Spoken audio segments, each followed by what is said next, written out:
Okay. ऐसे पे MM की बात करते हो तो उसमें काम क्या होता है, एक्चुअल काम क्या करने को होता है डेली बेसिस पे, और कुछ ऐसे पॉइंट्स बताना जिससे लोग रिलेट कर पाए। जैसे कोई तैयारी कर रहा है, जैसे सपोज मैं तैयारी कर रहा हूँ ऐसे पे एमएम की, मैं ऐसे पे एमएम पढ़ना स्टार्ट कर दिया है, तो कुछ टर्म्स होते हैं ना कि हाँ ये टर्म्स मैंने पॉडकास्ट में सुना है गौरव के में, कि हाँ ये वाले टर्म्स होते हैं, तो दिमाग एग्जैक्टली। में आ जाते हैं, पिक्चर्स बनना स्टार्ट हो जाती है, ओके हाँ ये वाले हमने यूज करने हैं, ये भी हमें पढ़ना है, ये भी हाँ। सीखना है। तो कैसे क्या डेली बेसिस पे क्या काम होता है ऐसे पे एमएम में? ओके। अगर मैं वैसी बात करूं, अगर डेली यूसेज ऑफ एमएम अगर मैं बात करूं लेमन लैंग्वेज में, आई गो कि अभी जैसे take example of your home, कि आप घर में हो, तो if suppose your mom is a housewife, तो वो क्या करेगी, शील प्रिपेयर अ लिस्ट की ग्रोसरी में से मुझे ये चीजें लानी है। ठीक है। तो यहाँ पे शुरू होता है demands, like SAP MM starts with demand and ends with demand. तो यहाँ पे क्या होता है कि डिमांड आती है मम्मी की तरफ से, तो उसको हम लोग बोलते हैं प्री रिक्विजिट, लाइक रिक्वेस्ट आती है कि परचेस रिक्वेस्ट, कि ये चीजें खत्म हो गई है तो ये मंगानी है। तो ये जब आप मंगाते हो तभी वो परचेस रिक्वेस्ट क्रिएट होती है, फिर वो परचेस रिक्वेस्ट आप देते हो आपके पापा को, मतलब आपकी मम्मी देगी आपके पापा को। तो आपके पापा वो चीजें देखेंगे कि यार इसमें से कौन सी चीज है जो इम्पोर्टेंट है, कौन सी चीज है जो इम्पोर्टेंट नहीं है, वो सारी चीजें टिक मार्क करेंगे।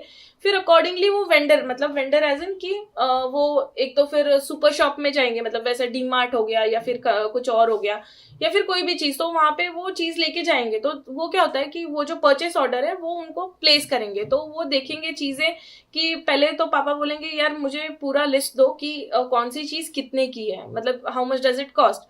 तो वो होता है कोटेशन की, रिक्वेस्ट फॉर कोटेशन। आपके पापा क्या करेंगे कि कोटेशन मांगेंगे कि यार इन चीजों का भाव क्या है।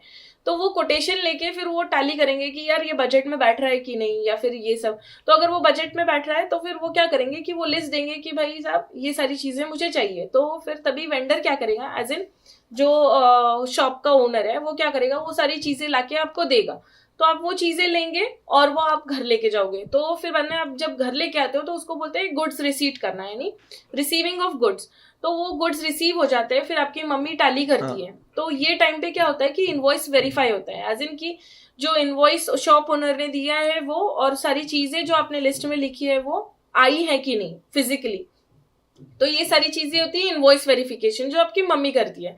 फिर आपकी मम्मी जब वो पूरा इनवॉइस वेरीफाई कर लेगी कि यार हाँ सारी चीजें आ चुकी है, now we are good to go, कि आप अपन अभी हम लोग उसे पेमेंट कर सकते हैं।